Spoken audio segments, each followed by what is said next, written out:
राष्ट्रीय समाज पक्षाचे अध्यक्ष महादेव जानकर यांनी भाजपवर जोरदार हल्लाबोल केला आहे। आयुष्यभर कधीही भाजप सोबत जाणार नाही आणि भाजपला संपवण्याचा प्रयत्न करणार अशी घोषणा जानकर यांनी केली आहे। काँग्रेसला मस्ती होती म्हणून भाजपासोबत गेलो होतो असंही त्यांनी स्पष्ट केलंय।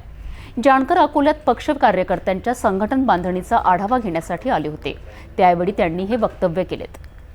भाजपवर मी भाजपला संपवण्यासाठी प्रयत्न करणार आहे, आयुष्यभर भाजपला जाणार नाही।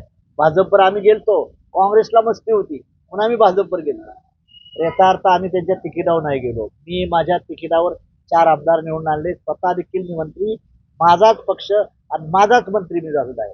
मी कुणाचा दलाल किंवा चमचा म्हणून झालो नाही, चाहे भाजप असेल किंवा काँग्रेस असेल। म्हणून स्वतःच्या रस्त्याने जाणारा माणूस आहे। मी शाहू फुले आंबेडकरला मानणारा माणूस आहे। मी गरीब मागासवर्गीयांचा कार्यकर्ता आहे, सर्वांना घेऊन जाणार आहे, शेतकरी समाजाच्या आलो आहे। त्यामुळं भाजपवर आम्ही अलायन्स करणार नाही।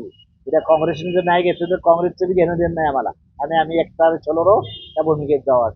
आमच्या मागे येडी वगैरे काही द्यायचं काही कारण नाही। म्हणून हे सरकार केंद्रातलं राज्यातलं हातलं पाहिजे या मताचा मी आहे।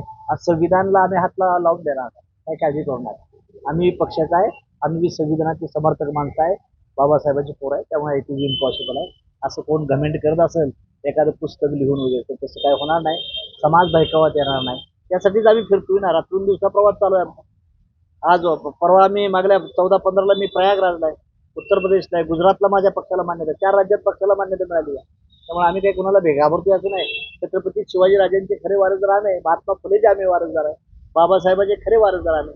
तर आमचा बहुजन समाज काय होतो, मताच्या दृष्टीने एक नाही म्हणून आमचा पराजय आहे। आम्ही मताच्या दृष्टीने एक झालो ना, याद राख। आणि ते अकोला पश्चिमच्या मतदारसंघाने ह्यापर्यंत दाखवून दिलं, एक माणूस निवडून दिला, चांगली गोष्ट केली। काय कुठला पक्ष असेल मला माहित नाही, ते स्वागत करू आम्ही। त्यावेळेस दलित, ओबीसी, मुसलमान, ओबीसी सारी एक झाल्यानंतर काय होईल, देशाचा पंतप्रधानच आपला होईल ना, आणि पक्ष बी आपला, दुसऱ्याला तिकीट मागायची काही गरज लागणार नाही आपल्याला। म्हणून बहुजन समाजाच्या पत्रकारांना देखील माझी विनंती आहे, तुम्हीच आमचे प्रचारक बनला पाहिजे, तुम्हीच आमचे हे बनला पाहिजे। राष्ट्रीय समाज पक्षाचे अध्यक्ष महादेव जानकर यांनी अकोल्यात कार्यकर्त्यांची बैठक घेऊन संघटना बांधणीचा आढावा घेतला आहे। यावेळी त्यांनी आगामी निवडणुका स्वबळावर लढण्याचा संकेत दिला आहे। मात्र महाविकास आघाडी जागा देण्यास तयार असल्यास त्यांच्यासोबत जाण्याची तयारीही दर्शवली आहे। एनडीए सरकार पुन्हा राज्यात येऊ नये यासाठी प्रयत्न करणार असल्याचंही जानकर म्हणालेत। त्यांनी वंचित बहुजन आघाडीवरही टीका केली आणि सध्याच्या सरकारला व्यभिचारी असंही म्हटलं आहे।